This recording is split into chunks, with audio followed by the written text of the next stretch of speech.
Good evening, brethren. Good evening. And also to our online viewers. Thank you for coming here and making time for our Damascus Bible study. In the middle of our busy schedules, work, responsibilities, and everything happening in our lives, it's nice to see you here today. Can you tell your seatmate, it's nice to see you here today. It's nice to see you here today. Amen. It's truly a blessing that we are here together, gathered to study the Word of God. Now, studying the Word of God is not only meant to teach us, but it also shape our lives and help us grow in righteousness. It says in 2 Timothy 3:16, all Scripture is God-breathed and is useful for teaching, rebuking, correcting, and training in righteousness. So tonight, as we progress in our Bible study, let us pause to whatever is troubling us, but invite God to speak to us and transform our minds. Let us come with open minds and willing hearts and ready to receive the message He has prepared for each of us. May we all stand as we open our Bible study in prayer.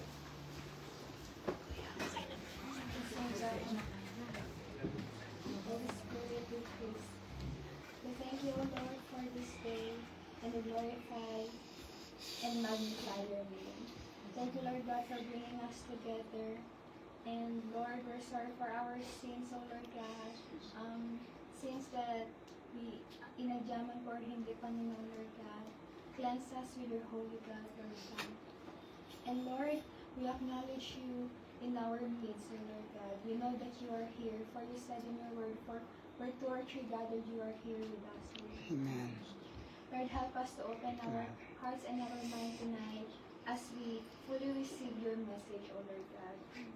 Teach us, Lord God, your word and guide us, Lord God, that we will use it, Lord God, to help us, Lord God, navigate our lives, O Lord. Amen. And Lord, may this time, Lord God, together with our brethren, encourage us and strengthen us, Lord God, to uplift each one of us, O Lord. Amen. Lord, we give everything to you, Lord God. We praise your name and we glorify you in Jesus' name. Amen. Amen.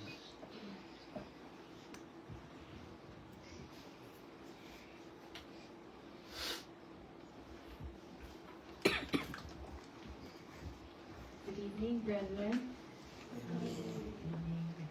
Let me just, as we prepare our hearts for worship, let me just encourage you from the word from Psalm 100. Make the joyful shout to the Lord, all you lands. Serve the Lord with gladness. Come before his presence with singing. Know that the Lord, he is God. It is he who has made us and not we ourselves. We are his people and the sheep of his pasture. Enter into his gates with thanksgiving and into his courts with praise. Be thankful to him and bless his name.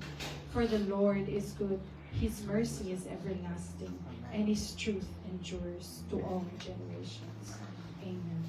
Let's lift our voices to God as we sing this song.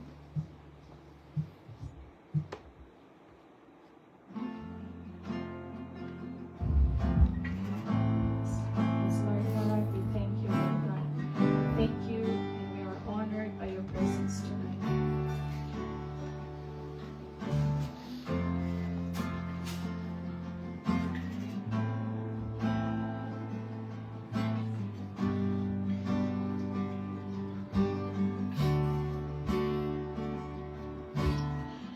You are the first, you are the last. No one is greater than you, no name is higher. You never fail, always prevail. We put our trust in you, God of the breakthrough. You make a way where there seems to be no way. Unto God be all of the praise. Unto God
you are with us here tonight, Lord God. And we continue to bring you all the glory and all the honor, all the highest praise, Lord God. We thank you, Lord God, for your overflowing love from us, Lord God. We also thank you, Lord, for your healing, Lord God. Amen, We thank you, Lord, for your breakthroughs, Lord God. We thank you, Lord, for your protection, Lord God. We surrender to you everything, Lord God, because everything belongs to you, Lord God. Amen. We thank you, Lord God. This we ask in your mighty name, Jesus, we pray. Amen.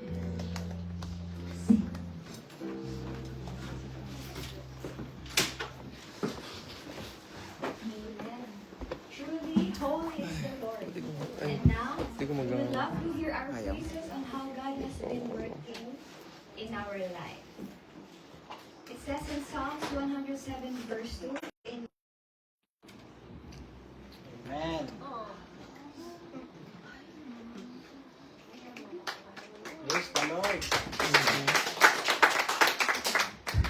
Can you go with that? Hello everyone. Hello, Kuya Sayus. Yeah.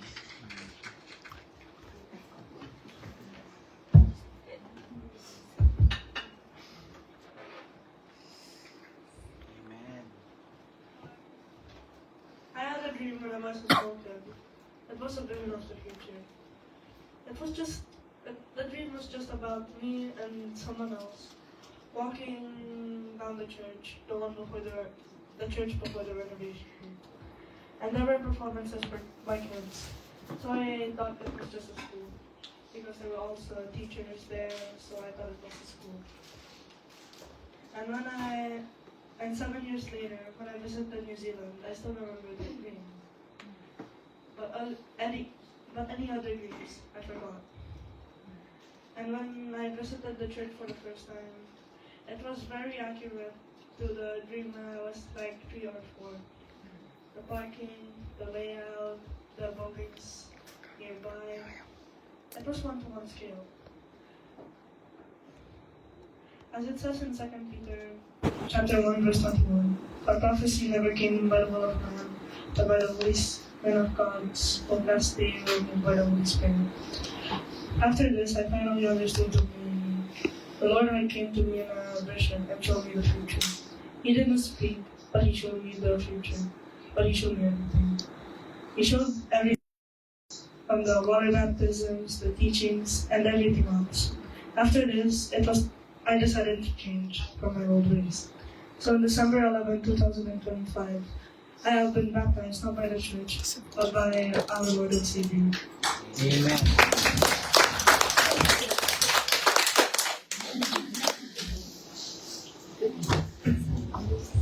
thank you for your life, guys. Is there anyone else back?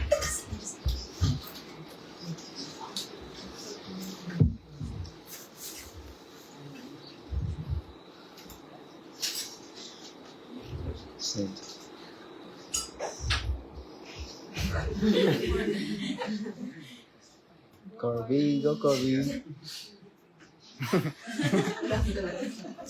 Anyone? If there's no one po, maybe next week.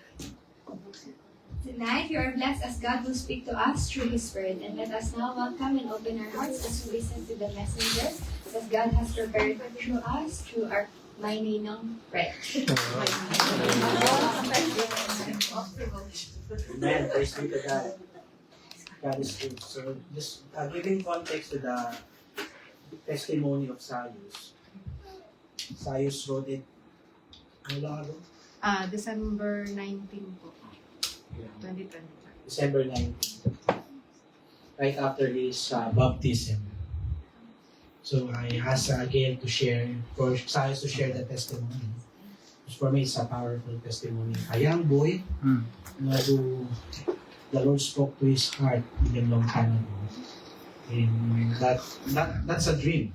Vision is different. But God gave that dream to Sayus. And I believe there's a purpose. And I see this young man growing in the Lord. Sayus and the two of them. And Cap as well, actively attending as well Bible reading every day. Amen. So I was even telling Ken, you might be finishing the Bible before the other Damascus brethren finish the Bible. Praise be to God that even in their young age, the Lord is using them. No, the Lord is speaking to their hearts. Amen. So you still remember the message last week?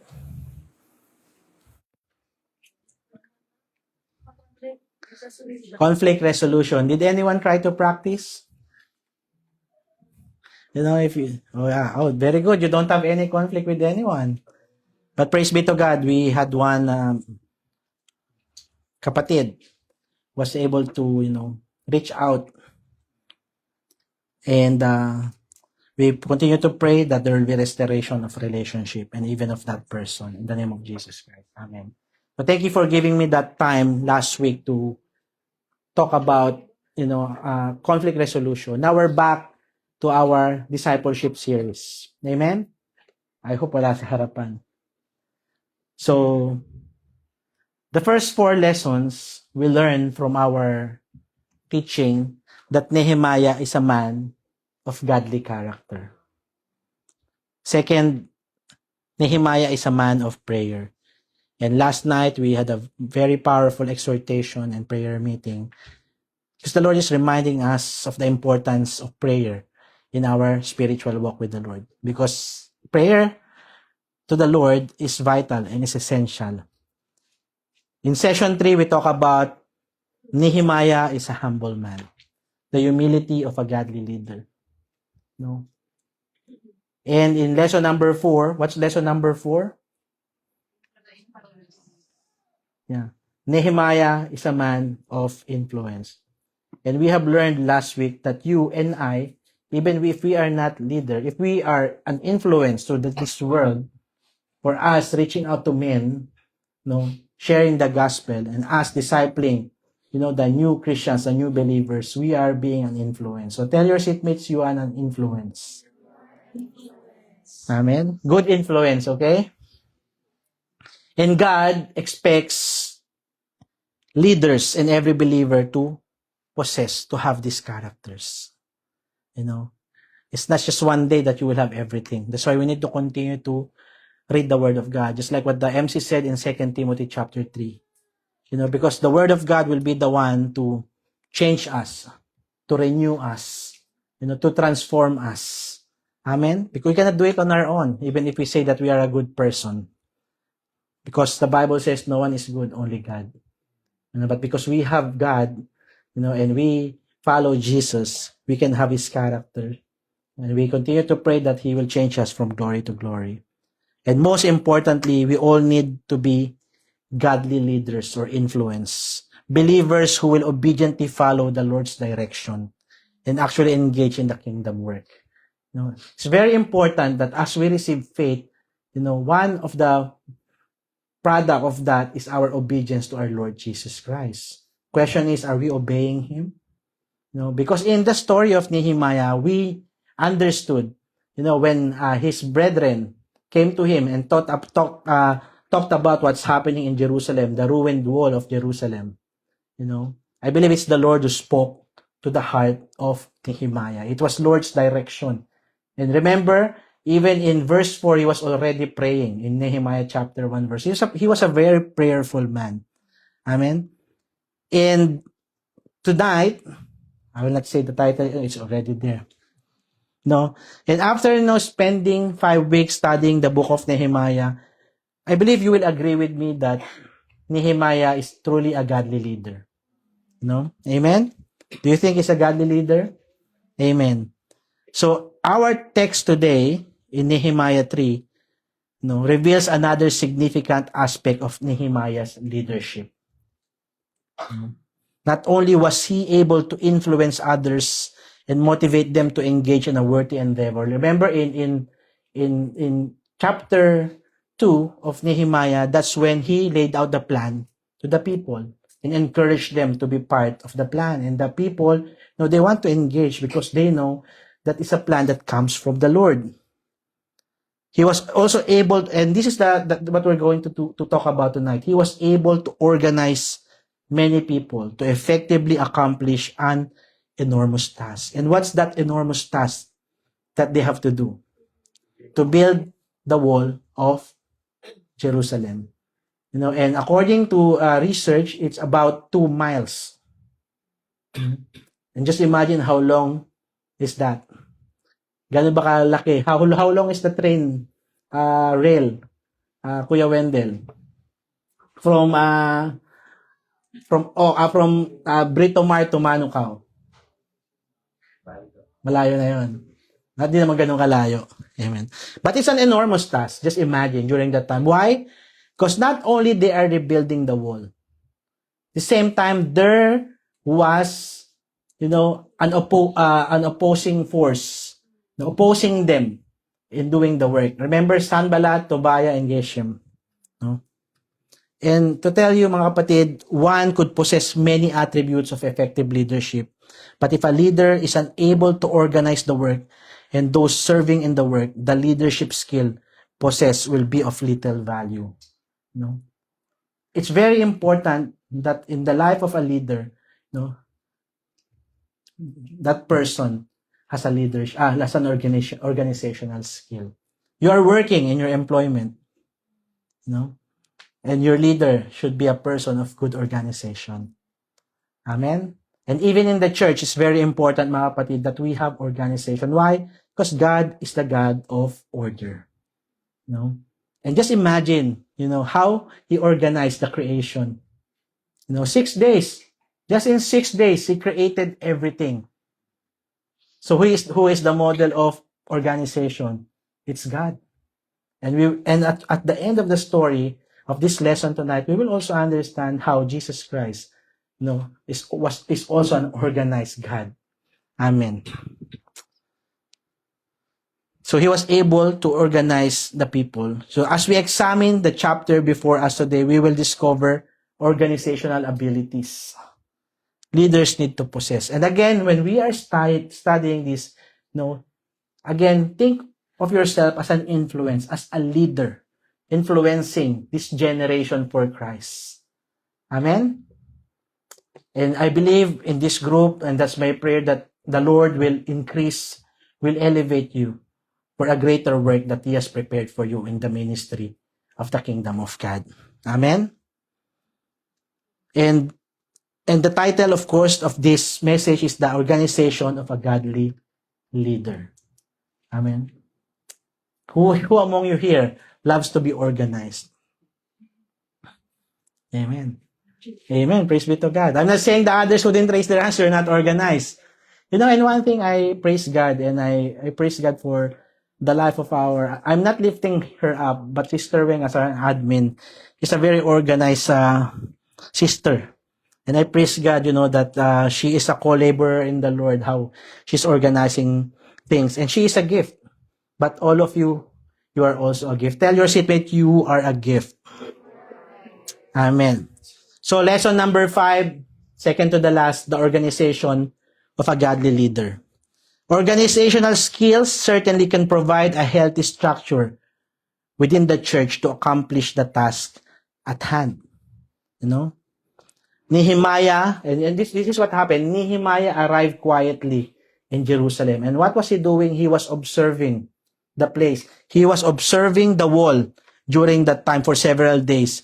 You know, he was assessing the damage to the walls.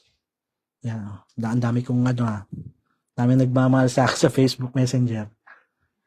Papatayin ko lang muna. Amen.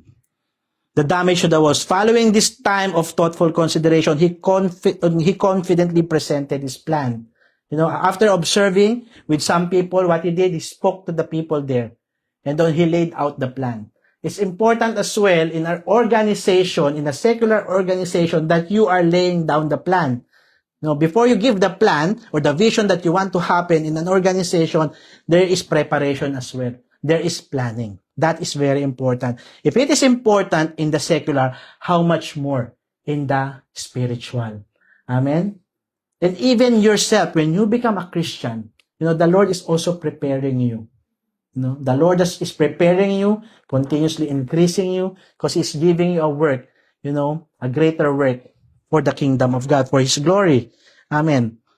And Nehemiah, demonstrated an excellent approach to problem solving. You know, the task was given, rebuild the wall. He need to think about what he's going to do. He made a plan, and there should be problem solving on how he's going to approach it. No, he got first-hand information and carefully considered the situation. Then he presented a realistic strategy. You know, there should be a strategy. You know, that's why I praise God for the ministry, and I only give glory to God because in the ministry, you know, there's careful planning of how things are being done. So before jumping into a project, and think about this, you know, it's not only spiritual. Think about this, all of you, you know, in the secular, so you will understand how it's working. You know, before jumping into a project, follow Nehemiah's example, and we need to learn to plan ahead. You know, I praise God, I give glory to God, I became a leader, and that's when I realized the importance of being organized. The organizational, ang tawag doon, yung chart. The importance of a leader on how he's going to organize a task. No? We need to learn to check information to make sure that our ideas will work. It will be realistic. But of course, it is not us. We need to seek God. We need to seek the Holy Spirit on how we're going to approach things. No? And we can, no, like Nehemiah, we're able to present the plan with confidence. Amen? So, today, I'm going to give you a few points. No? As we approach this lesson. Number 1, organization of a godly leader. Number 1, the division of the work. Again, you know, the text in Nehemiah chapter 3. What did you observe in Nehemiah chapter 3? Can anyone share something when you're reading or meditating Nehemiah chapter 3? What did you observe with the text?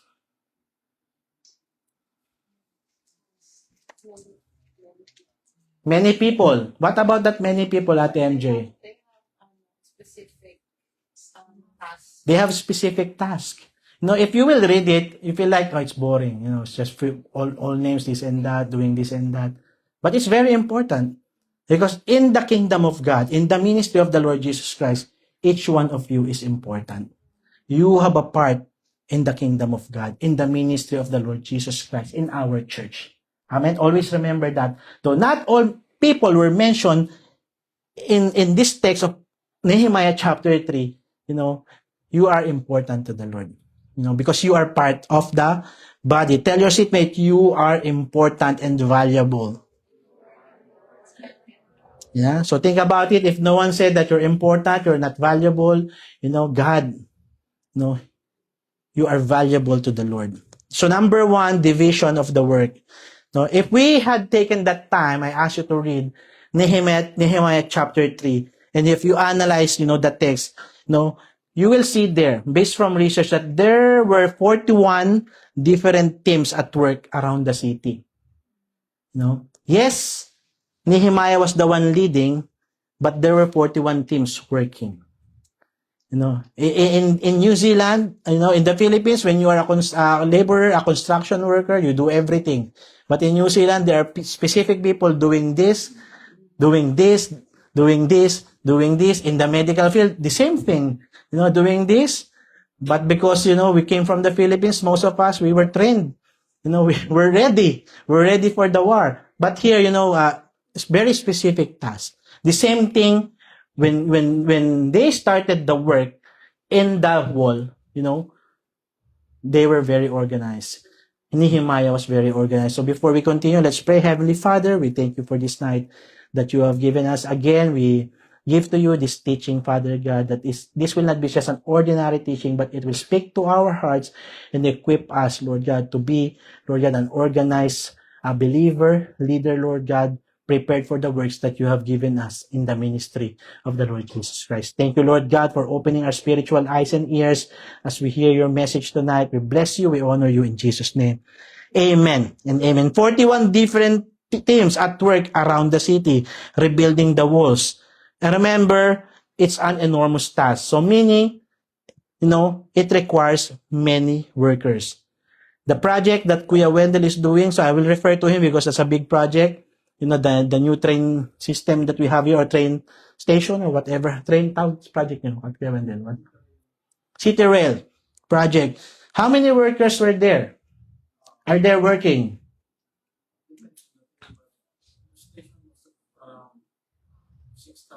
6,000. Wow. Just imagine that. That City Rail project, 6,000 people already.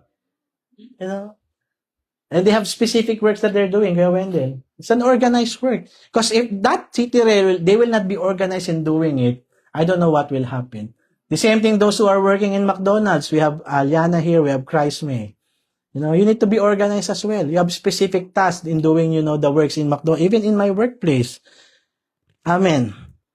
So it's an enormous task. And Nehemiah effectively organized 41 teams to spread all around the city of Jerusalem. Working together.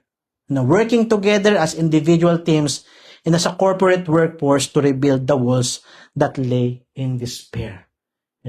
And sometimes when I'm reading the Bible, I want to be there, I want to experience. That's why I watch Superbook, because sometimes Superbook, though it's not the exact story, sometimes it's good to, because those two siblings get to experience with that little robot, Gizmo, to go to that place, and experience what's happening.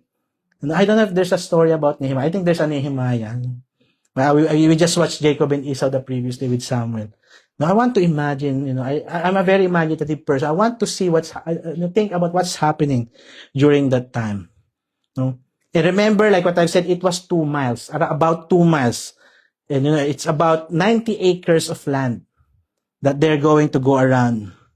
And Nehemiah started with a description of the north end of the city, at the ship gate, and work counterclockwise around the wall. You will read a lot of places there in the Bible, the ship gate, and so many places. And this task that God has given him will require many teams. Do you still remember the story, the Tower of Babel? There were also many people who were doing that. But of course, that's a different story. Just imagine what they're doing during that time. And they were strategically placed along the wall. And I will tell you the significance of the church, of even our cell group, in doing the task that God has given us in these present days. And an effective leader must be able to assess the task at hand and formulate a plan to complete the task. Nehemiah, when he learned that the city wall of Jerusalem was in ruin, he didn't just go, I'll go right away and rebuild it right away.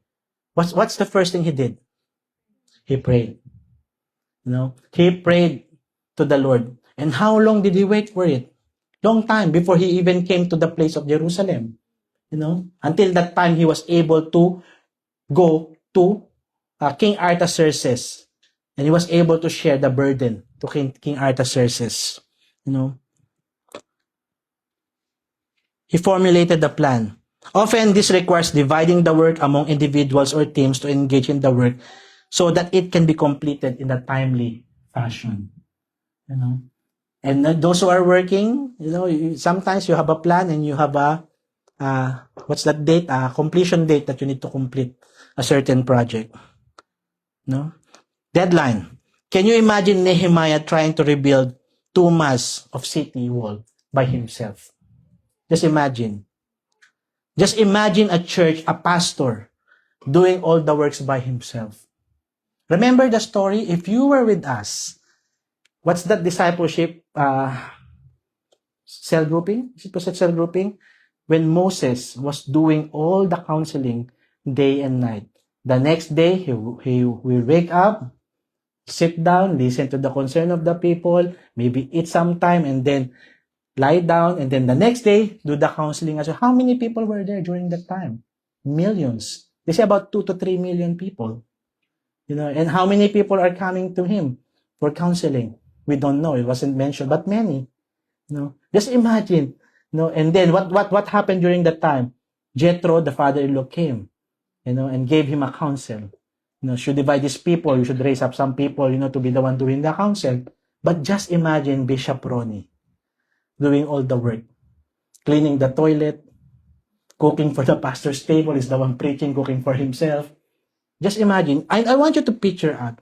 I'm not just, I'm not giving glory to our leader, but I praise God for our leader. We give glory to God. But just imagine if that one person is only doing that. Have you experienced in your workplace, that sometimes you do lots of work and you see other people around you like doing nothing? Yeah? Oh, come to them and talk to them. Conflict resolution.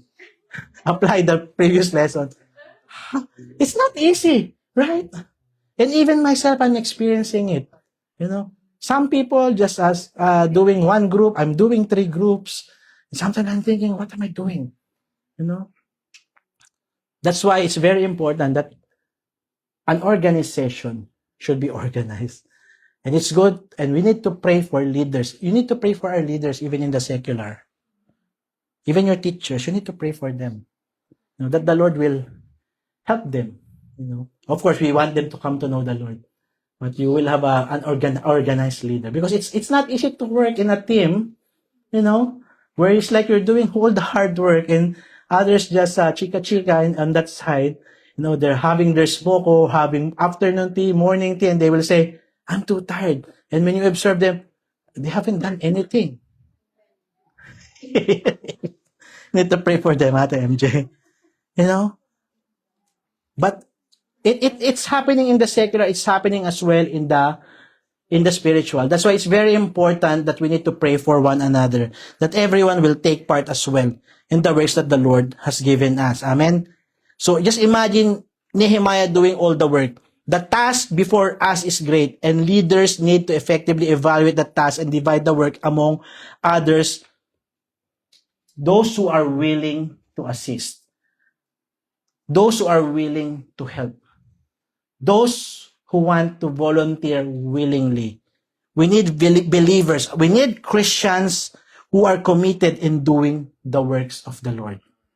Amen. And Sister Weng knows this. We give opportunity to people, but if they will not take part, if they feel like they don't want to do it, said, look for other people, or I will pray for another one to do it. I pray our cell group, each one of us, will have a willing heart in doing the works of the Lord. Because it is not me giving it. It is the Lord giving us the direction in what we need to do. Amen. Tell your seatmate, have a willing heart. Amen. So this coming Saturday, Sunday, we will be cleaners, we'll pastor's table, musica. So take part of the works of the Lord. Amen. Look at your seatmate. Tell that person, take part. Amen. I hope, listen to this mga kapatid, I hope we see every task that God is giving us in the church as an opportunity, as a blessing, not a burden. When you are being assigned, given a task, think of it as an opportunity, as a blessing, not a burden. Because Nehemiah himself can just say, it's a big burden. I'm all good here in the palace, tasting the food of the king. It's all good. The food is very, very good. So I just want to stay this way. Why would I want to go back? But God had put burden in his heart. And I pray that all of us, even you young people, the Lord put burden in your heart. Take part. Amen? So that's number 1, the division of the work. Number 2, the delegation of the work. See, I'm not reading the Bible verse because if I already said it earlier in my introduction, most of the things there are the tasks given to people. You see names, the tasks that they're going to do. Though I still encourage you to read it.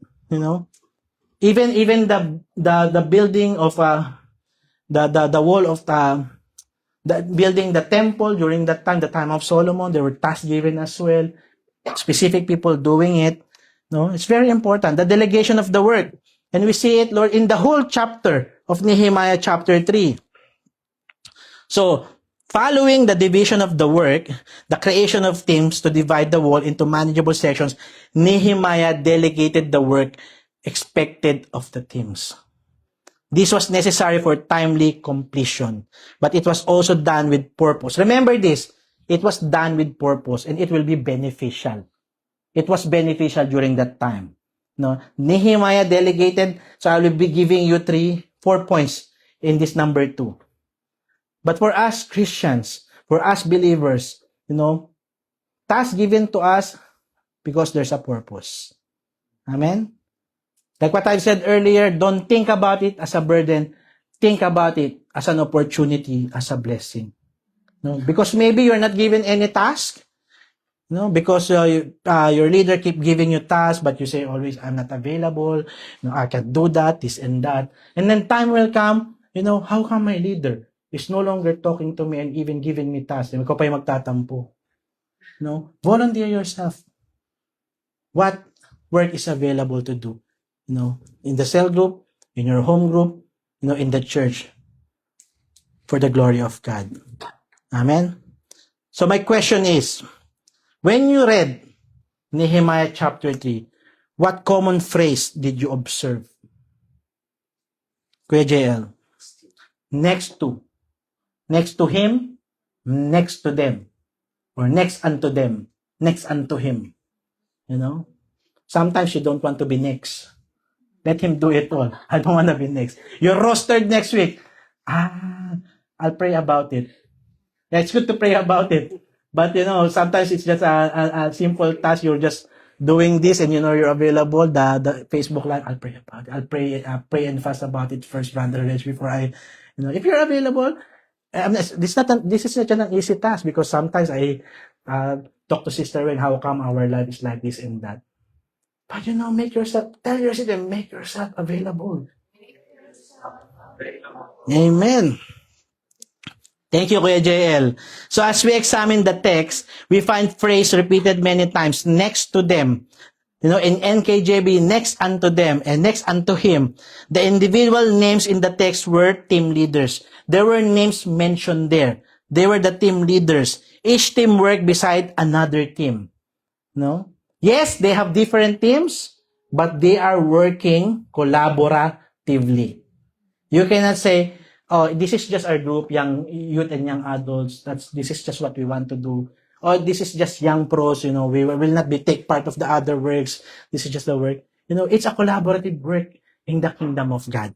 Amen? So letter A is to create unity. And next to them, or next unto him, the individuals' names were mentioned. Each team worked beside another team. They were quite literally working shoulder to shoulder with one another. They're working together. And it's good to be part of the team, even in the secular, that you are working together. Right? You're doing all the works, and then your other teams, they're in the pantry. They're having afternoon tea, and they left me here. And I need to do the work. Sometimes I'm also a human. I experience that, but what I do, I just need to finish my work. After this, I go home, I see Sister K, my beautiful wife, and my beautiful son, just spend time with them. Instead of ruminating or thinking about, these people, I pray for them because it will not help me. I don't want to bring, burden at home. The problems that I experience at work. Just imagine I'm already a counselor working, talking to people, almost the whole day and I still bring things at home. I want to be free, to be set free from these worries. Amen. So in a local church, who are these people? Who are these people that God said next to them? Who are these? You and me. In the church, it's you and me. We have leaders. In a local church, who are these people? Ministries in the church. We have different ministries in the church. We also have home group. Some have sub-cell group. Church have cell group. You have the youth group. You have the youth and young adult. You have the young professionals. These are the people. We are the people that God will be using. He is organizing all of us. Sometimes you don't see the ministry yet that, we want to do. But as you grow in the Lord, the Lord is increasing you, you will find what you're good at and you want to be used. At the start, when we were doing the cell group, we were very small, or the home group that time, or sub-cell group, we were called sub-cell group. I was doing worship. Sister K was singing. Good thing, she's not, she's already in the right ministry, Praise be to God. Brother Jason, Brother Manuel, we're the worship leaders. But the Lord, I'm not saying they're not worship leaders. We are worshipers of the Lord, but the Lord sent singers. Remember that, Jason, when you were sent, Miles and Abby, your Tita Abby, in a one home group? They're very small. Ilan lang sila sa home group nila. When they have Bible study, iikot lang. Si Jason sa projection, MC si Miles, si Abby sa, basta si Miles nagtuturo, paikot lang silang tatlo. Yeah? But before, kami lang ni Sister Kay. But we give glory to God. Because, as the Lord increase us, the Lord is bringing souls who will be helped. Just like with Nehemiah. Cannot do it on his own. He needed people. And the Lord, you are gifts to the church. Amen. And you are blessed. Amen. So we have the ministries in the church. Tomorrow there will be an usher training. Brother Manuel told me that there's also a traffic and security training happening. So many trainings. The Lord is training us because the Lord is preparing all of us. Amen. So this serve to create, and there's a purpose like what I've told you, mga kapatid. Letter A, to create unity. This serve to create a sense of unity among the people, and no doubt brought encouragement to those laboring on the wall. Remember the verse? Oh, how good it is when brethren dwell together, when brethren serve together, when brethren do the works together in unity. Sometimes, you will hear, I'm tired, Brother Rich, because others are not taking part. We need to continue to pray for them and set an example to them. It's not easy. The work that we are doing, it's not easy. We're all tired from our work, from our school. We have so many things to do. But praise be to God because He's the one who's sustaining all of us. Amen.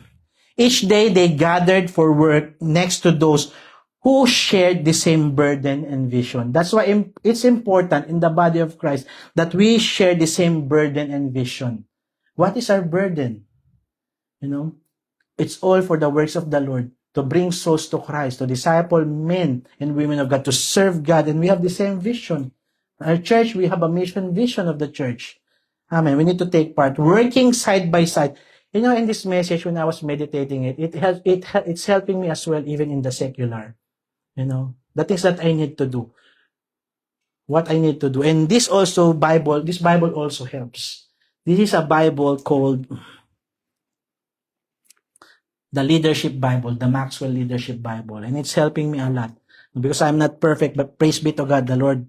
And thank God that He is helping me, through the resources that He is giving me. And giving all of us. Working side by side created sense of community and commitment. Each team realized others were depending upon them to complete their portion of the wall.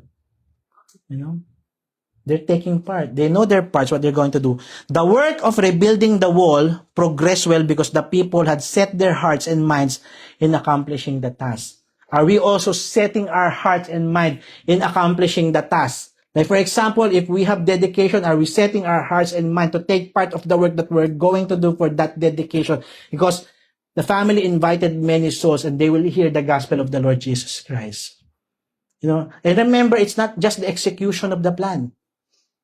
It's the preparation that's also important. And after we experience, it's a very victorious event, glory be to God. Praise be to God. And when they were accomplishing the task, they did not lose faith or give up. But they persevered in the work. Now, listen mga kapatid, if God has called you to a task, determined to complete it. First things first, the Lord called you. You received Jesus Christ as your personal Lord and Savior. Never stop. Complete the task. Run the race. Finish well. And that you will see Jesus Christ face to face someday. And the Lord will say, well done, my good and faithful servant. Remember that the letter of Apostle Paul, we need to run the race, finish the race. And we need to look unto Jesus in doing the works that we are doing, mga kapatid. Amen? Determined to complete it even if you face opposition or discouragement. Because this is one thing that Christians experience. When we come to know the Lord, we thought that we're going to be problem-free. But there will be lots of trials and testings that we will encounter, mga kapatid. But even though we experience problems, discouragement, opposition, we need to continue to push forward. The rewards of work well done will be worth the effort. Amen? And we want to hear those words from the Lord Jesus Christ. Well done, my good and faithful servant. We do not want to hear, I do not know you. No, we do not want to hear that. Amen. Effective leaders are aware of the need and benefit of unity. And every believer, we need to understand the importance of unity in the body of Christ. Amen. God can and does use individuals at times, but more often He chooses to use us collectively. That's why, the birth of the church in the book of Acts. God is using the church, during those time, in the early time, when Peter preached the word of God. Remember, they were gathering house to house. And the Lord used them mightily. It's very important, that we need, mga kapatid, to work collaboratively, collectively. Unity creates a sense of community and commitment within the church as well. Others assist us in the work, and we realize that we are dependent to one another in the accomplishment of the greater task. Amen? We need one another in doing the task of the Lord. But don't pressure or force other people. And that's one thing, that I'm praying to the Lord, that people will not feel that they are being forced by Brother Reg. Because I want people who volunteer. I want people who approach and say, can I take part po, Brother Reg, in doing that? But sometimes, wag naman natin pangunahan. Nauuna pa tayo, may task na gagawin. We're going ahead. You remember, it was also mentioned in the preachings in the church. We need to have one vision. Amen. Letter B. So letter A is to create unity. Letter B, according to ability. Amen. God has given us gifts. God has given us talents. I am not good in doing building works, handiworks. But I believe, we have people here like Tito Atong, Kuya Jobert, and many. Mechanical, we have mechanics here. We also have my brother Manuel here, Jason, Salem. We know how we have people in the cell group who are very good in washing the dishes. And when they come together, it's like they can finish it as fast as they can.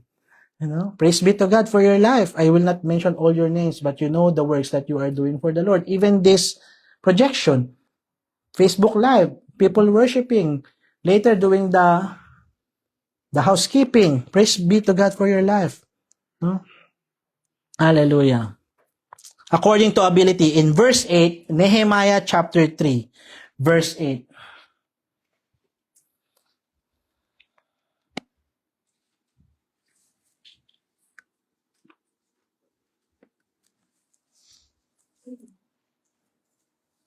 Yeah, Nehemiah chapter 3. It's already there? Ito na lang sa Bible ko. Verse 8. Next to him, Uzziel, the son of Harhaiah, one of the goldsmiths, made repairs. Also next to him, Hananiah, one of the perfumers, made repairs, and they fortified Jerusalem as far as the broad wall, according to ability. Amen? Nehemiah delegated according to individual ability. You know your gifts. The Lord has given you. We find that Uzziel was a goldsmith and Hananiah was it says here in other translation, apothecary, a maker of a perfume.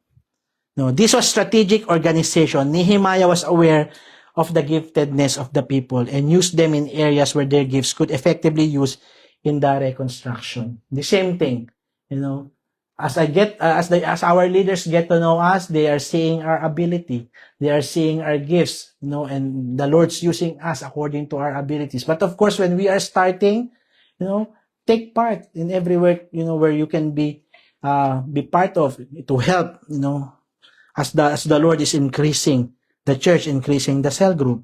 The Lord leaders know the spiritual giftedness.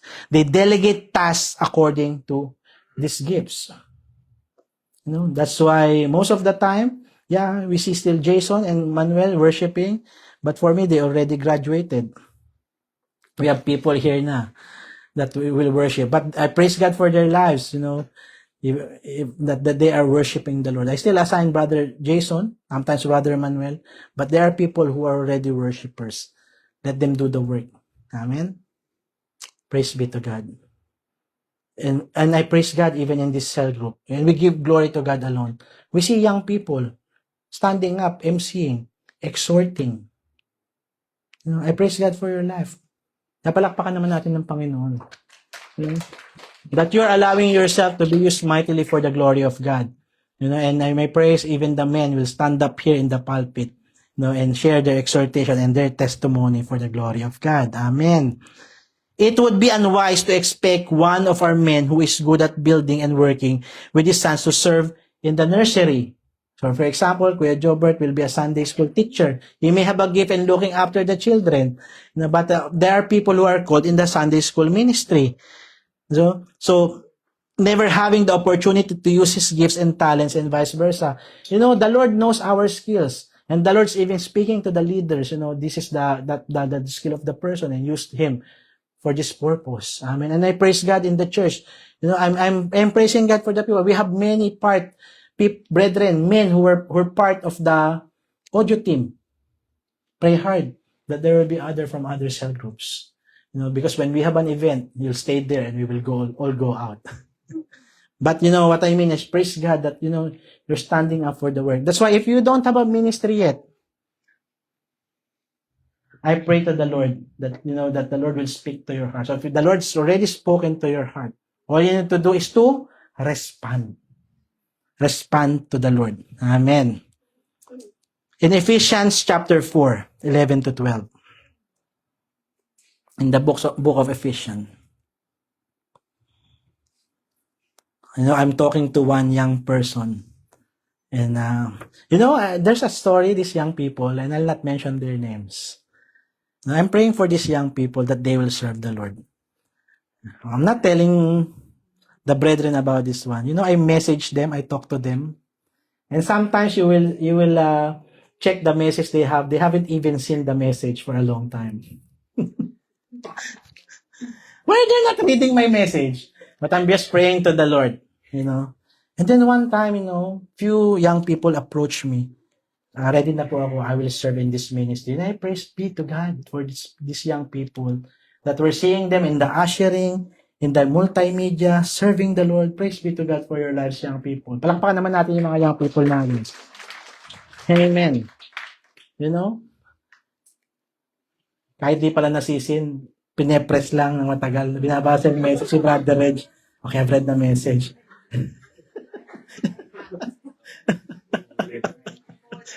But I praise God for their lives, mga kapatid. I'm not here to, I'm just sharing a testimony. Praise God for their lives because they are now serving the Lord faithfully. Amen.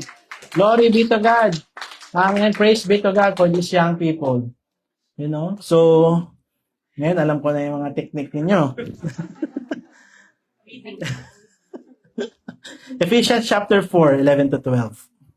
Amen. Praise be to God. Right, Corby? I'm talking to someone, encouraging that person to serve. And sometimes they will say, ipag-pray ko po. And Sister Kay, praise God, I have a wife. Okay, ask that person, pinag-pray niya ba talaga? I went to pray. Did you pray already? Nag-pray ba daw po? Nag-start ka na ba talaga mag-pray? Praise be to God. Amen. But of course, I'm not pressuring people. I want people to serve. We want people to serve, right? Amen. Ephesians chapter 4, 11 to 12, mga kapatid. And He Himself gave some to be apostles, some prophets, some evangelists, and some pastors and teachers for the equipping of the saints, for the work of the ministry, for the edifying of the body of Christ, for the work of the ministry, for edification of the body of Christ. That's what we are doing, mga kapatid. Amen? All for the glory of God. Letter C, to encourage community. In verse 5 and 7 of Nehemiah chapter 3, to encourage community. Nehemiah records that the Tekoites, the Gibeonites, and men of Mizpah also engage in the work. It's good, that we are being an influence to the people, and they are also drawn to start serving the Lord. Amen? These workers who dwell outside the city walls coming from other towns and villages. Tekoa, you will read it in chapter 3, was 12 miles south of Jerusalem. Malayo na siya. No? Gideon and Mizpah were just to the northwest of the city. These men realized the value of Jerusalem's strength and security. If the wall will be rebuilt, a strong Jerusalem would help provide peace and stability for their homes and families. No? Nehemiah was able to put together a coalition of workers, all engaged in the work in community with one another. Work in community with one another. No? So all the citizens of Jerusalem did their part on the enormous task of rebuilding the city wall. Similarly, the work of the church, listen to this, very important. The work of the church. Who is the church? Us. Don't say them. Meron ba nagsabi ng them? Sister Weng, wala ka narinig? Wala naman. Us. We are the church. Mga kapatid, the work of the church requires every member's effort in order for the body of Christ to function effectively. We are all important. And I want you to write this down. I will not read this Bible verse, but I will give it to you as a homework for you to read and meditate. 1 Corinthians chapter 12. 1 Corinthians chapter 12, verse 12 to 27. And I mean it, mga kapatid. When you get home, if not today, maybe tomorrow, read that Bible verse, 1 Corinthians chapter 12, 12 to 27. If you don't have a Bible yet, you can download an app. Sister Weng, kindly check those new people who are with us. If they don't have the Bible, we can get from the church and give them a Bible. Amen. Amen. That's very important verse. Nasaan na ako dito? Yeah. The body, tell your seatmate, the body needs you. Amen. Ask them, are you doing your part? O ba't mahina? Are you doing your part? Amen. Just an example. I'm not finger pointing anyone because si Corby yung katabi ko rito eh. No? Find a place to serve God and start contributing whatever time, talent, and money are needed. Amen?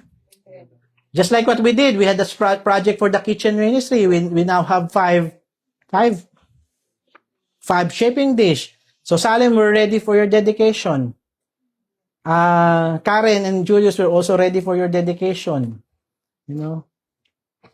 Jenna, we're ready for your anniversary, second year anniversary. We have 5 shaping dish. Use it for the glory of God. Amen? The church must not underestimate the value of community and working together. For what purpose? For the cause of Christ. No? Because we have a work to do. Effective leaders will be aware of this and strive to cast a vision that encourages others to support the work of ministry in its entirety. Amen? And some young people, they shared to me that their leaders, they didn't know that they're already emceeing this and that. And we give glory to God. That even young people, we have 2 young people MC in the church now. And there will be another one. Sorry, Sister Weng, we're not young people MC in the church anymore. And Sister K. But we have young people being raised up by the Lord. Amen. MCing now. It's good to see them serving the Lord in the church. Amen. Praise be to God. Cast a vision that encourages others to support the work of the ministry. You may not have, listen to this, you may not have any youth in your home group or maybe young children in your home group, but you can still participate, in helping the children ministry of Damascus. We have teachers as well. Every week when we do combine later on, you go to your home group. I pray that the Lord will raise up teachers in your group. But now we have teachers doing it. Sister Dinah, Sister Gail, Sister Jelay, Sister Lai, Sister Eileen, Sister Kay, Sister Marivic, Sister Melissa. So they know, even know. Praise be to God. That we have teachers, that even in our home, and we are not glorifying ourselves group. We're just giving to the Lord that even in our cell group, we have these people who are working. So you can listen, to that teaching today. So I know it's Sister Kay today because Sister Melissa is unwell. Pray for her healing in the name of Jesus Christ. Amen. God may not be leading you to go on a mission overseas, but you can be a prayer warrior for the missionaries. And you can even send help for them. Leaders must realize that particular groups and specific ministries are not island. We are not island unto one another. We are working together collaboratively for the glory of God. Amen. Praise be to God. But we are all part of the greater work of the church. Romans chapter 12, verse 5. Romans 12, verse 5. Anong oras na ba? Maaga pa. Sabihin ng mga kapatid, kahit naman maaga pa, Brother Rich, matagal ka pa rin matatapos. So we being many are one body in Christ and individually members of one another. We are members of one another, mga kapatid. We may have different preferences, just like we studied last time. They have different likes and dislikes. We have our own ways how we deal with things. But in the church, as a body of Christ, we have one purpose. Amen. And that is for the cause of Christ to bring glory to our living God. In 1 Corinthians chapter 1, verse 10. 1 Corinthians chapter 1, verse 10. Amen.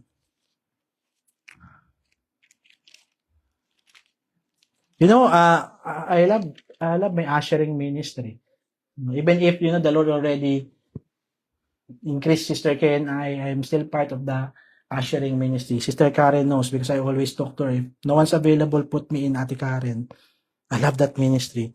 But Sister Kay will say, don't say that because you're also an MC. But I really love my ushering ministry because that's one of my first ministry in the Philippines. Now, 1 Corinthians 1:10. Now, I plead with you, brethren, by the name of our Lord Jesus Christ, that you all speak the same thing and that there be no divisions among you, but that you be perfectly joined together in the same mind, in the same judgment. How beautiful a church that we all have the same mind, that we all have the same vision in doing the works of the Lord. Letter D. Is it letter D? Letter C. No, D. Oh, yeah. Hindi na tayo nagkakaisa. Letter A, to create unity. Letter B, according to ability. Letter C, to encourage community. And letter D, to engage corporately. To engage corporately. And you can find that in Nehemiah chapter 3, verse 12 and 26. Nehemiah was ahead of his time in regard to leadership principles. I believe he was trained in the palace. Where was he living? Where? What place? Babylon? Persia? Are you sure? Parang hindi. Saan, Sister Wing? Where was he serving? Babylon, Persia?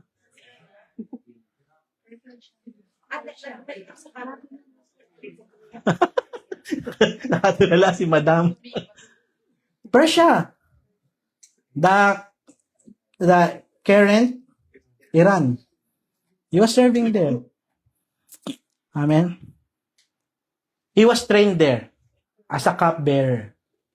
Remember Joseph again? He was trained in Egypt. He was imprisoned, but he was trained. Later, he became second in command. To engage corporate, Nehemiah was ahead of his time in regard to leadership principles. Although, listen to this, women, you are important. Tell the women, you are important women. Amen. Although women were often overlooked and suppressed within society, Nehemiah welcomed their support and found a position for them to work alongside their fathers on the wall. Again, in verse 12 and 26. But what we see in the church today, there are more women who are willing to take part of the work. Men, let's wake up. This is not to demean, us being men. In the church in South Korea, when Yonggi-cho, Dr. David Yonggi-cho, the biggest church in Korea, when he got sick, because he thought he can do it on his own. He's, the glory, starting to glorify himself.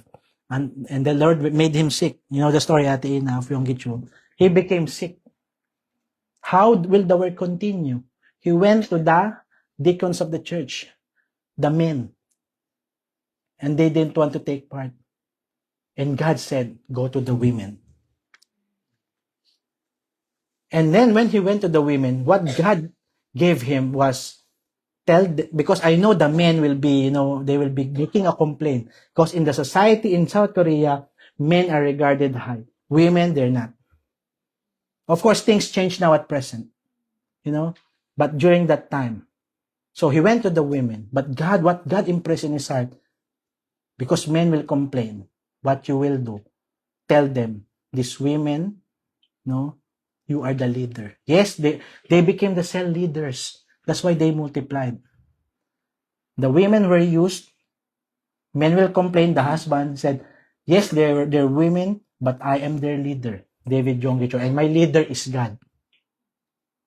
Even you're women, your leader is God. Yes, men, you're the leader in the household, but let's step up. And the church grew, and the men were encouraged. And it's a million church congregation. Amen. In South Korea. Praise be to God. Women are overlooked, but they were able to help even in the rebuilding of the wall. He also willingly used the Nethinims. Who are these Nethinims? No? In Joshua chapter 9, you will see them. They're the water haulers. No? And no one were overlooked or left out. All, listen to this. The same thing, my heart is no one will be left out. Everyone will take part of the work. But you have to have a willing heart. Because even if we want to involve you, but you are not committed, you don't have a willing heart. We just pray to the Lord that the Lord will speak to our hearts and be willing and committed in doing the works of the Lord. All who are willing to engage in the work, were given a task, a responsibility.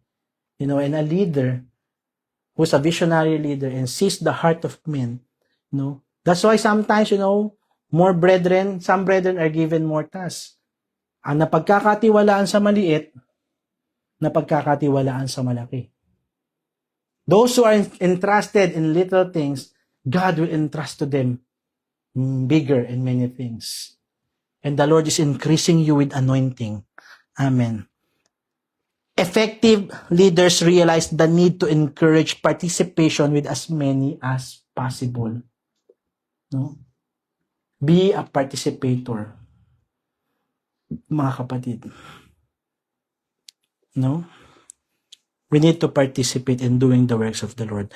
We don't all have the same gifts, but there are no insignificant positions within the church. We are created in the image and likeness of Christ. The Bible says that every good, James 1:17, that every good and every perfect gift comes from above. So you are the gift God has given the ministry. Amen. Consider those, listen to this. Consider those who are ushers in the church. Who are ushers here? Raise your hands. Amen. Dami nating ushers. Amen. Pero pag nagko-combine Bible study ang Damascus, walang ushers. I'm just kidding. We know one another. But we have new souls. I know some people stepping up. The ushers, in other churches, they're called the greeters. The ushers, they may not be on the platform on Sunday morning, not in the pulpit, not singing there in front, but they have the privilege of being the first person a visitor encounters. Welcome. Welcome to the church of the Lord. And that's very important. Listen to this. That's why as an usher, and we will have a training tomorrow, it's very important that when we stand there, we represent Christ, that we have already meditated the Word of God. Because if you shake the hand of the person and you're not smiling, it's like so many things happen in your life in the early morning, you had an argument with your husband, this and that, started shaking the hand, and they feel like, I feel not welcome in this church. That's true. It happened in the church. That person did not feel welcome because, that person was not smiling. We are not to please man. Remember, but we are there to serve God and to serve the people. Amen? For His glory. Remember the story of this great evangelist. There were two young boys. There were two young boys. There was a great crusade happening. Two young boys, they wanted to come. But there's no more space for them. So they tried to leave. And this very usher, went to them and said, we still have a space for you. That's why an usher, we're looking at the chairs, right? Sabilo, especially for new people. These two young men, they were able to join the crusade. One of them, I don't know if both of them, but one of them accepted Jesus Christ to be his personal Lord and Savior. And that man became an evangelist in the name of Billy Graham. So usher, I don't know if papanood ni Ate Karen bukas, pinangunahan ko na kasi napanood ko na yun. But praise be to God. You never know. The people you are inviting in the Bible study, you never know. One day they will become the great, prophet, evangelist, pastor, teacher, apostle, even giving tracts. There's a story in ICD in the Bible school. That tract, that old man giving tract, the bus stop, train station, and that person that he gave tract, he was able to read it later on. He became also a great evangelist. I just forgot his name. Just imagine what we can do, if we work together, corporately, even individually and corporately for the glory of God. Amen. So ushers, be encouraged. Even security and safety, security and traffic, you're also valuable in the kingdom of God. That's why even outside, smile. Don't just talk to one another. You need to be vigilant. Yeah. Brother Reg is very observant. I'm not here to criticize, but I know they're doing their work. I love them when I see them, everyone there wearing orange or green. Sometimes you wear pink or maybe purple, Ate Aliana, just like what we have. It's good to see people, serving the Lord, even outside. Even if there's no more parking, they try to find parking. For these people, sometimes there's the one driving for the car just to get them a good car park. Amen. The significance of every work, of every person in the church can never be underestimated. We are all important. Every believer is gifted in some way by the Holy Spirit. As leaders, we must seek to learn their gifts and employ them accordingly. When we, home group leaders, you will know the gifts of your flocks.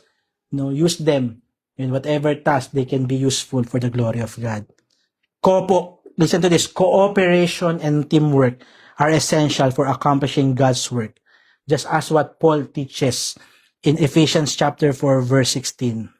The whole body, joined and knit together, causes growth of the body for the edifying of itself in love. In Ephesians chapter 4, verse 16. In number 3, the last one with 2 points. The recognition of the work. Just imagine, Nehemiah was a very organized leader, division of the work, delegation of tasks. Now, the recognition of the work. Finally, we discovered that Nehemiah was mindful of the work being accomplished and those who were contributing. He purposely recognized those who were committed. Amen. But sometimes, even if we will not be recognized, there is a God who sees our works. And we give glory to God. So, huwag kayong magtatampo kung si Brother Reg, minention ko na yung pangalan. Bakit di pa rin na-mention yung pangalan ko sa Bible study? 8:51 na, hinihintay ko pa rin ma-mention yung pangalan ko. Don't worry, the Lord knows. And I'm blessed to have all of you. Kung may mamiss man ako, lapitan nyo ako, conflict resolution, talk to me. I will respond, bring another one, and we will resolve it. But I love you all with the love of the Lord. The workers are, letter A, the workers are honored. While Nehemiah doesn't mention every single individual who served, he does recognize 75 people who serve as team leaders. Timarivic, where are you? No, I know your heart aches in your workplace. Even the challenges that you experience, you share to Sister Kay, and you're open naman for her to share to me. And now you are now, pwede ko na ba sabihin? You are a fully registered teacher now. After how long? Almost 3 years. But now, registered. Glory to God. And spend time with her over a cup of coffee. She will share her testimony. It wasn't an easy journey. Even this couple, Jenard and Majesty, you will have your testimony. Remain faithful to the Lord. Amen. And these 75 men in the book of Nehemiah, and listen to this, there are names being mentioned, and their names are now eternally recorded in Scripture. Now if you want to find your name in the Bible, read from Genesis to Revelation. Maybe you find your name, okay?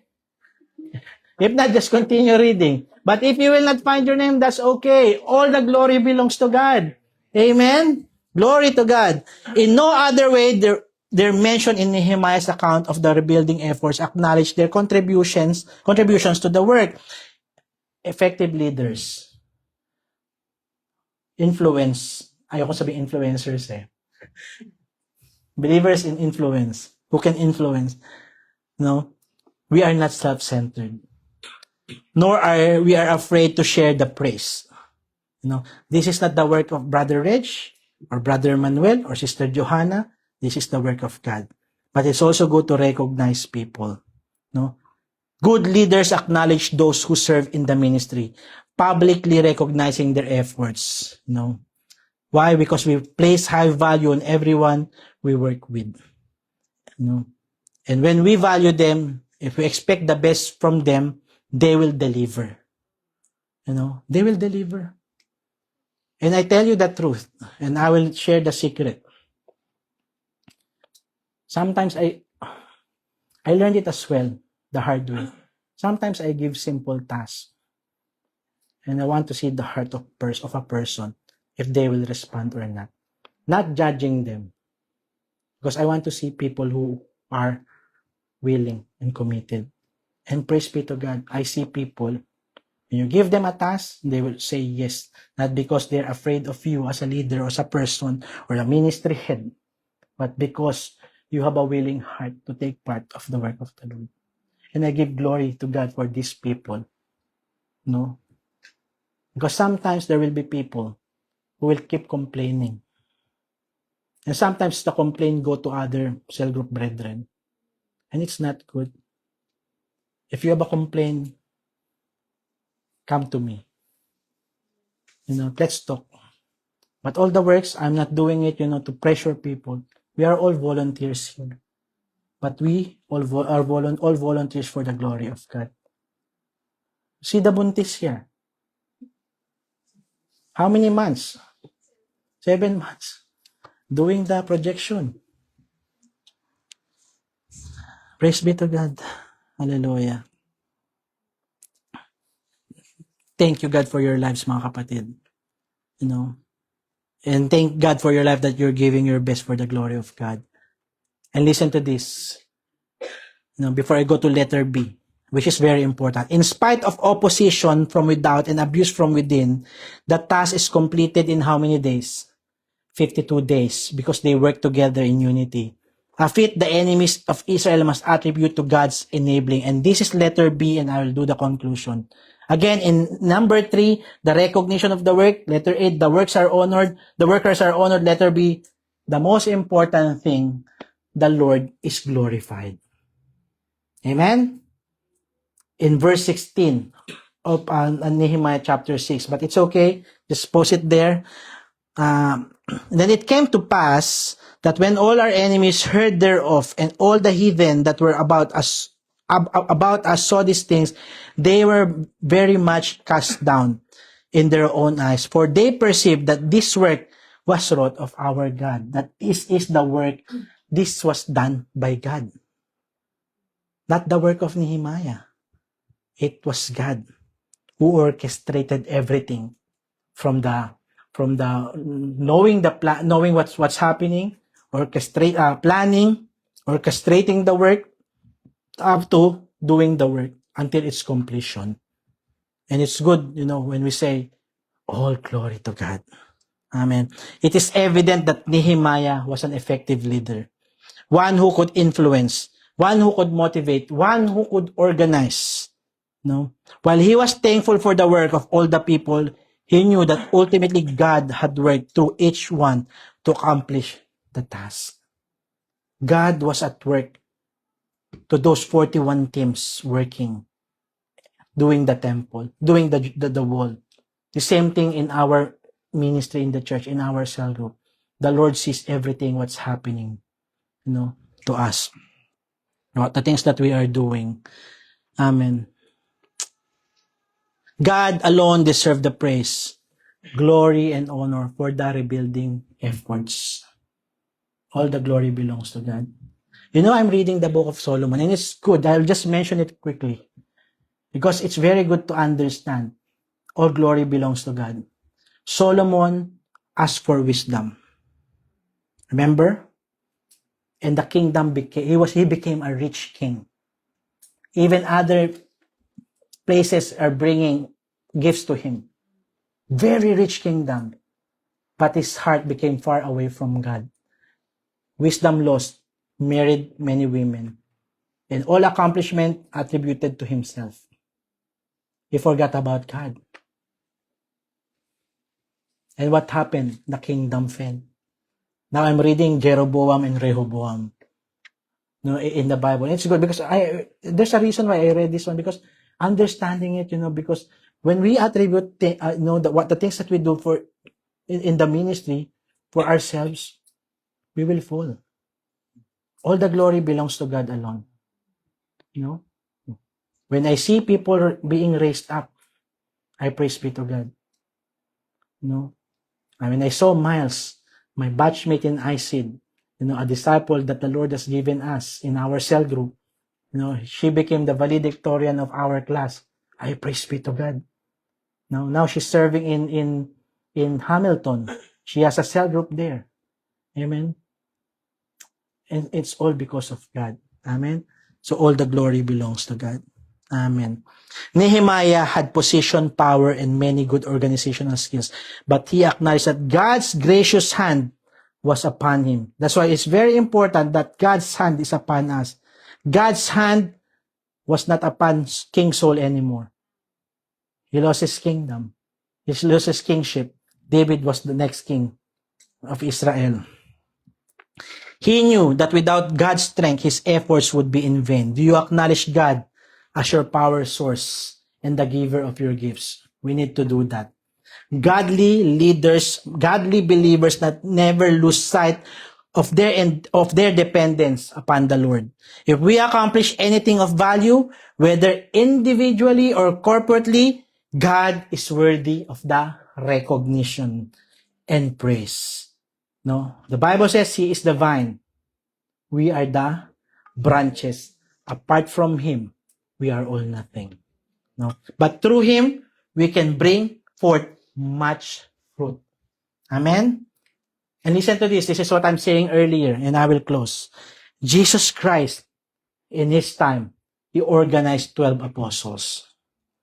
And these 12 apostles that He organized, when He went back to heaven, were used mightily for the propagation of the gospel and the birth of church in the book of Acts. Amen? And they did the biggest task, and that is the Great Commission. In conclusion, mga kapatid, few questions that I will ask you. Has God called you to a position of leadership, even in the secular? If you are a teacher, you are a leader to your students. If you are a receptionist, you are a leader to these people coming to you. You're helping them. You're supporting them. You become a leader in any way. No? But in the church of Christ, in the ministry, if He has given you a position of leadership, has God called you to a position of leadership? Is there anyone in your circle that you influence? At this time, are you influencing someone? You know, I'm ministering to these young people because I see a lot of young people, new young people coming. The friends of Shia, Aliana, Akisha, you know, and JL coming. And I know I'm talking to them about what they need to do to follow them up. If they will come, it's okay. If they will not come, it's okay. If they will come, praise be to God. If they will not come, praise be to God as well. You know, how they need to communicate to them. And praise be to God. You know, these young people, they're responding.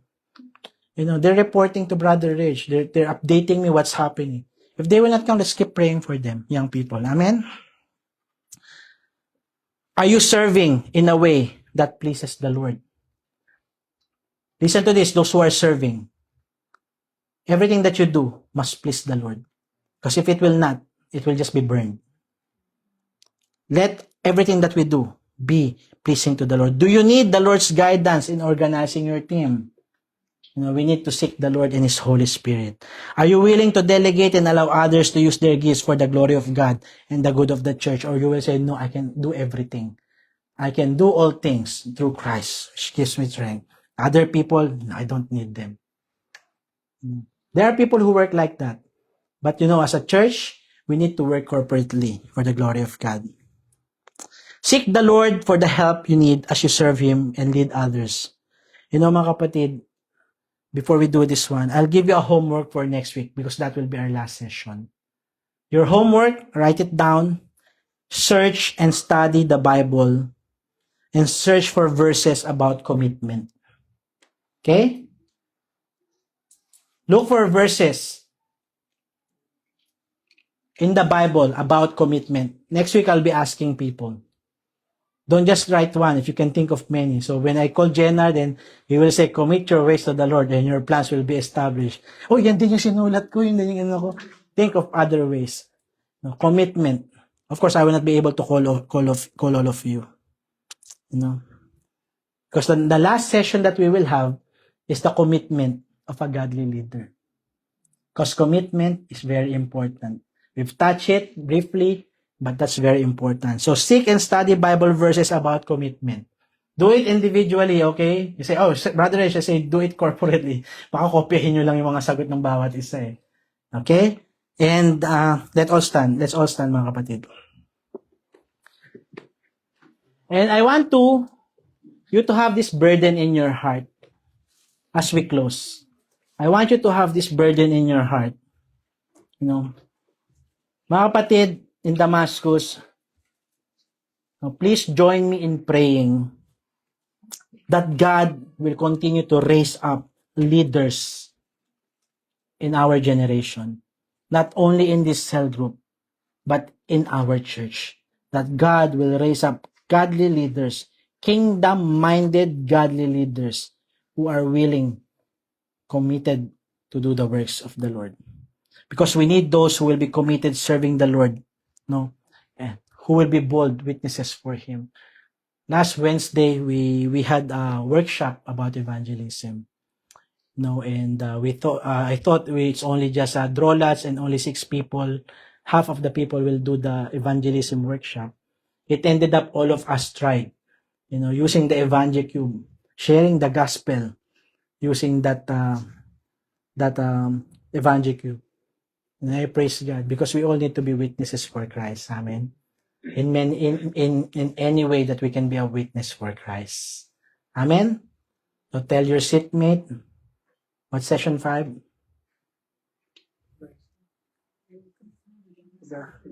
Organization of God. Tell your seatmate, be committed. Be committed. Okay? Wag makitid. Okay, wag makitid, be committed. Okay, meron tayong saying for next week. Wag makitid, be committed. Okay? Amen. I hope you learned something tonight. And the things that we learned tonight is not only for the spiritual, for the church, for our spiritual walk, even in the secular. So we know when the Lord elevates us, You became a team leader in your team. You know how the Lord, ask help from the Lord to be able to organize, because it's not easy. It's not easy, especially you're working with different nationalities, ethnicities, different culture. It's not easy. It's only by the grace of God that we can do that. If you're not yet a leader, even working with your colleagues, sometimes it's not easy. And sometimes the Lord will use Sanballat, Tabaya, Geshem, your colleagues, giving you headache each time. And you come to Brother Rich or Sister Craig crying. So this, and apply the last lesson. But pray to the Lord, It's good to remember. I want to share this with you before we end. When I started working in New Zealand, that work, I value that work because that's the only work that was given to me after more than 100 applications. That boss of mine, she didn't like me at all. And she had, what do you call that? Bipolar disorder. In the morning, she endeared me. She liked me so much. In the afternoon, she will call me in the office shouting at me. I was very muted. And I said to the Lord, help me. Help me, in this situation. Ended up that person even, was the one being interviewed by immigration and fought over my case for us to get the residency. At first, you may think that they are oppositions, but the Lord can use them. Amen. The Lord can use unbelievers. So whatever your circumstance in your workplace right now or in your school, don't curse those people. Pray for them. You never know, you will be the salt and light to them. Amen. Hallelujah. We also have one colleague. I saw the car. It has a fish. Are you a Christian? No, I'm not. I'm an atheist. Ended up we had a very good relationship. Inaaway niya lahat sa office. But us, we had a very good relationship. Wherever the Lord position you, be a person of influence. Amen. And the Lord use you mightily for the unbelievers. Come on, let's pray. Heavenly Father, we ask and pray. And we thank you, Lord, for the message you have given to us, Lord God. This topic about the organization of a godly leader. God, help us to be in unity in doing the works. The gifts that you have given us, I pray that we will learn to offer these gifts and talents for you, Panginoon. That it will be used not only in our school, in our secular work, but it will be used mightily for your glory, Panginoon. Maraming salamat, O God, that all of us will learn to work in unity, to work collaboratively, to work corporately, Lord God, having that one vision, oh God, one purpose, and that is to bring glory to your holy name. God, I thank you for these brethren of mine in Damascus, even those who are not here, who are toiling and laboring and doing the works of other God, and even those who are burdened for the lost souls, oh God, and doing their events, their celebrations, to God, for evangelism. Thank you for their lives. Lord, you said in your word that their labor is not in vain, oh God. The things that they are doing, you see it, Father God, everything I will not see, but you see everything that they are doing. And Lord, be the one to reward them, for you are a rewarder of those who diligently seek and serve you, Panginoon. Lord, increase them mightily, Father God. That in this group, I pray in Jesus' name, that you will raise up leaders, even the young people, oh God, that they will be used mightily for your glory. There is no greater joy than to see my brethren walk in truth and be increased for your glory, Father God. Salamat, Panginoon, that you will give them the double portion of anointing, oh God, that you will bless the works of their hands, that everything that they will touch, everything that they will do, every service that they will render, oh God, it will be pleasing unto you, and it will be an encouragement even to the unbelievers, oh God. Salamat, Panginoon, that we will learn to walk and serve in unity as a cell group. There may be differences, there may be some disagreements, oh God, but what we agree is that we do it all for your glory, Panginoon. We serve a perfect God, and we thank you, Father God, how you are using Nehemiah as an example, oh God, to us, not just in leadership position, Father God, but even as a believer, Panginoon. Thank you, Father God. Bless everyone who are serving, and bless even those who have that desire in their hearts to be baptized and start serving you faithfully with all their hearts, Panginoon. Lord, we have a big accountability to our young children to set an example to them. We pray for these kids who are doing the Friday Bible School, O God, Bible study, O God, that they too, when they grow up, they will start serving you. Hallelujah. Salamat, Panginoon, for the life of the home group leaders. Our coordinators, our Tithe 5 in the Young Pro, in the youth, Panginoon, even all these people, Lord God, in their ministry in the church, Panginoon, sometimes they are too busy in the works, oh God, but Lord, I know that you are the one taking good care of them, that you will make things in order as you balance, Lord God, their time for the family, time for themselves, time with you, Panginoon, and time in doing the works, oh God.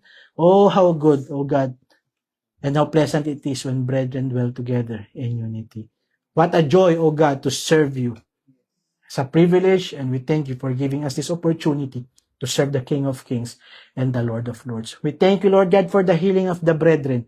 Melissa, O God, Dynasty, Brother Jason, si Gail, Sister Jelai, Sister Kay, Brother Salem, si Daniel, O God, and I cannot mention all the names, O God, but I pray, Lord God, that by your stripes they are healed, O God. We rebuke the spirit of infirmities in the name of Jesus Christ, that no weapon formed against us shall prosper.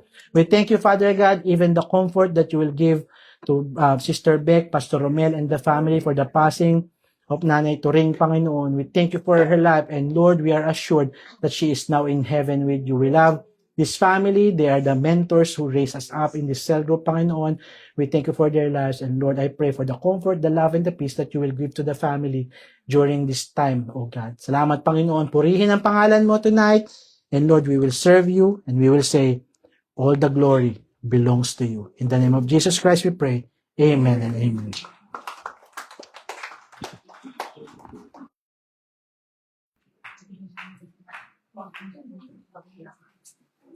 Amen. Amen. Thank you po, Ninong Reg, for that message. And as we progress in our Bible study, I pray that we will all be equipped to be a godly leader. So for our announcement, tomorrow, Saturday, lunch music food will be led by Damascus Youth and Young Adult. 1 p.m., there will be an usher training at CNCI Worship Center. 3 p.m., we are all cleaners downstairs to clean the kitchen hall, toilets, basement, classrooms, and outside at 3 p.m. at church. And on Sunday, our worship service is at 10 a.m. And we are also cleaners after the service. It will be led by Love and Joy. And the pastor's table will be led by Young Pros. Also, Young Pros, we will have a meeting for our Sunday pastor table. Let's all bring a plate per household for our shared lunch. And also, for those who wish to extend a love gift in memory of Sis Beck Serrano's mother, Pastor Romel's mother-in-law, we can transfer it to our Damascus bank account. And our housekeeping for tonight is Young Pro. And to all our online viewers, thank you for joining us. We love you with the love of the Lord.